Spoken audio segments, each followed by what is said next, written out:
सुबह-सुबह एक आदमी के साथ मैं वॉकिंग करने चली गई, तो वहाँ से वापस आ रही थी, तो आते ही देखा कि ताज़ी-ताज़ी ना मूली मतलब बेच रहे थे भैया।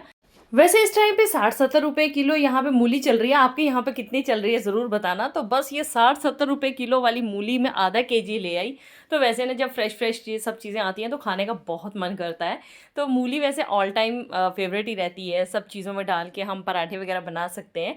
तो मैंने सोचा कि क्यों ना मैं आज आपके साथ ना 2 रेसिपी शेयर करती हूँ मूली की।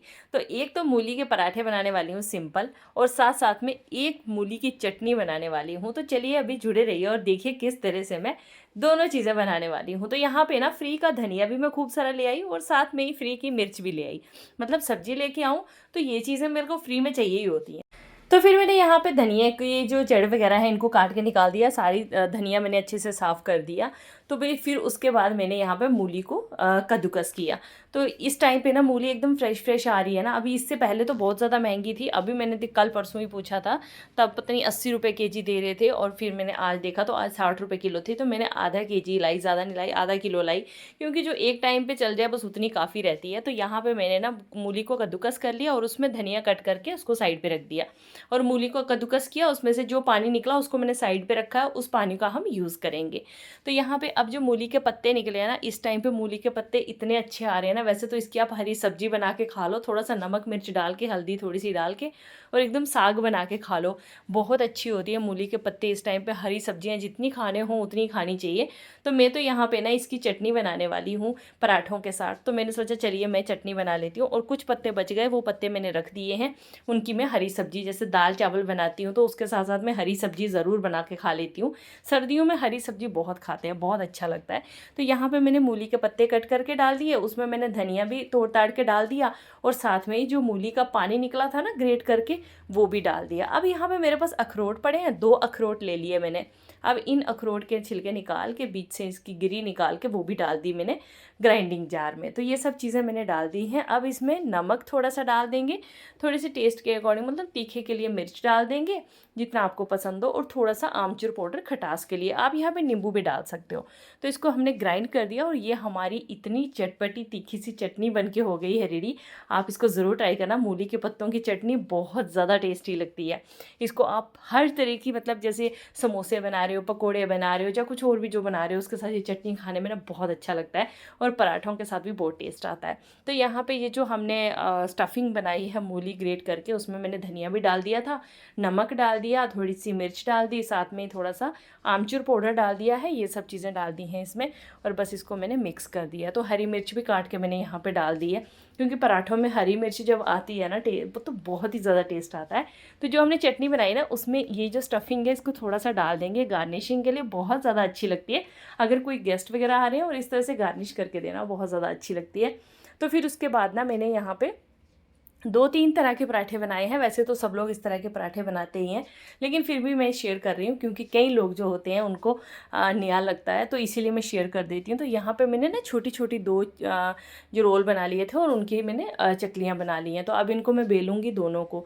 तो इनका साइज़ छोटा रखा है मैंने, ऐसे नॉर्मल हम चपाती बड़ा बनाते हैं ना, तो इनका साइज़ छोटा रखा है, क्योंकि जब हम इसको बेलते हैं ना तो ये बहुत बड़ी हो जाती है। और मूली का पराठा सबसे बेस्ट मुझे यही लगता है, जो मैं अभी बना रही हूँ। दूसरी तरह से भी बड़ी तरह से मूली का पराठा आप बना सकते हो, बट सबसे बेस्ट यही होता है, जब आप इसको बेलते हो ना, तो जो बाहर की लेयर होती है ना चपाती की, वो बहुत पतली हो जाती है, मतलब एकदम कुरकुरी टाइप की हो जाती है जब पूरी तरह से पराठा बन जाता है। तो बीच की मूली जो होती है ना, वो अच्छे से पूरी स्प्रेड हो जाती है। तो अब देखिए कितना छोटा सा है ना ये, इसको बेल के मैं काफ़ी बड़ा बना दूँगी। तो इस तरह से ना यहाँ पे हम मूली के पराठे, मेरे को सबसे बेस्ट यही स्टाइल लगता है, मतलब इसी तरह के पराठे मैं मूली के ज़्यादा पसंद करती हूँ।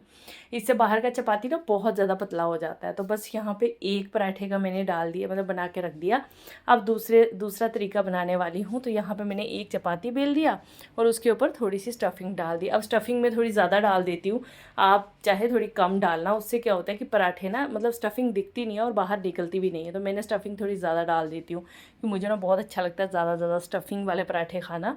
तो बस यहाँ पे इसको पलट दिया मैंने, और दूसरे वाले को मैंने ना स्क्वायर शेप में बना दिया है, और अब इसको बेल लेंगे। तो पतिदेव पीछे ना वहाँ पे दही बना रहे रहे हैं अपने लिए, मतलब रायता टाइप से बूंदी वगैरह, नमक वगैरह सब कुछ डाल के, धनिया वगैरह, थोड़ा सा भुना हुआ जीरा, ये सब चीज़ें डाल के तो वो रायता बना रहे थे, तो मैं आगे पराठे बना रही थी।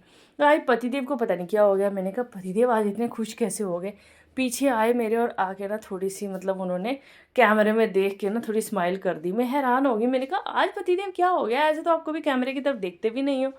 तो फिर हंसते हंसते चले गए वहाँ से, कहते खाना दे दो। मैंने कहा चलो ठीक है। फिर मैंने उसके बाद ना एक पराठा बना दिया, दूसरा स्क्वायर वाला मैंने रख दिया, अब तीसरा बना रही हूँ। तो ये ट्रायंगल शेप में एक साइड से कट करके तो इसमें पूरी स्टफिंग भर दी मैंने, और बस इसको मैंने ना 3 लेयर में से पलट पलट के बनाया।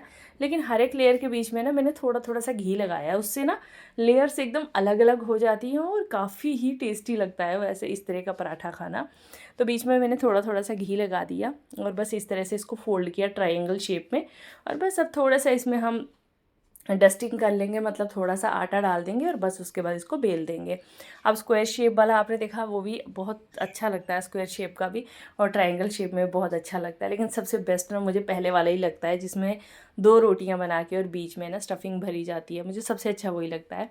तो यहाँ पे ट्रायंगल वाला भी बन गया और बस लास्ट में मैंने फिर से वो स्क्वायर वाला गोल वाला ही बनाया, 2 पराठों वाला, 2 चपाती वाला। तो यहाँ पे मैंने चाय भी बना ली थी साथ में और साथ में चटनी भी रेडी थी। तो बस मेरे पतिदेव ने तो दही लिया था साथ में, तो थोड़ी देर के बाद बोलने लगे कि मुझे चाय पिला दो।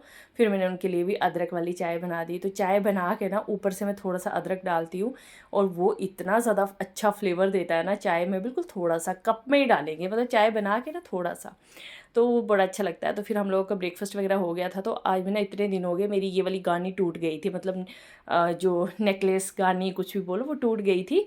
तो जब मैं उधर उज्जैन गई थी ना तब की टूटी हुई थी, तो तब से मेरे को ऐसे ही कभी कुछ पहन रही थी मैं, कभी कुछ पहन रही थी, क्योंकि मुझे यही पहनना अच्छा लगता है। तो फिर मैं आई, मैंने धागा लिया और इसको अच्छे से ना धागे के साथ टाई किया, और जो धागे बाहर निकले हुए थे ना उसको मैंने अच्छे से ना गम के साथ इस तरह से चिपका दिया एक दूसरे के साथ कि निकले ना अब ये।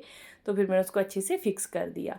फिर उसके बाद मैं आ गई अपनी मशीन के पास, और मैंने जो ड्रेस करवा चौथ के लिए बना रही थी ना, वैसे इस बार बहुत मुश्किल से ये ड्रेस मेरी बनी है, टाइम भी नहीं मिल पा रहा था, मतलब ऐसे ही भाग भाग दौड़ में मैंने बनाई है।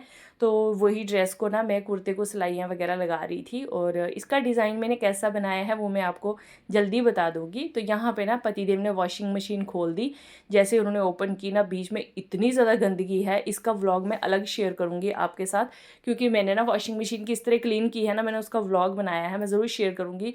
हम लोग घर पे ही आराम से वॉशिंग मशीन क्लीन कर सकते हैं, हमको किसी को बुलाने की ज़रूरत नहीं है। तो हमने ये पूरी वॉशिंग मशीन खुद ही घर पे आराम से क्लीन कर दी थी। और फिर उसके बाद ना आ गए थे पार्सल, तो मेरे पतिदेव चले गए पार्सल लाने के लिए। तो यहाँ पे आज हमने बहुत ही कुछ अलग तरह की चीज़ें मंगवाई हैं अपने बच्चों के लिए। तो कुछ क्रिएटिव जैसे मंगवाते रहते हैं हम, तो उनके पापा ही मंगवाते हैं ज़्यादातर इस तरह की चीज़ें। तो उन्होंने एक ये बुक मंगवाई है जिसमें 101 मतलब इस तरह से पजल्स वगैरह है, जिससे बच्चे का माइंड शार्प होता है।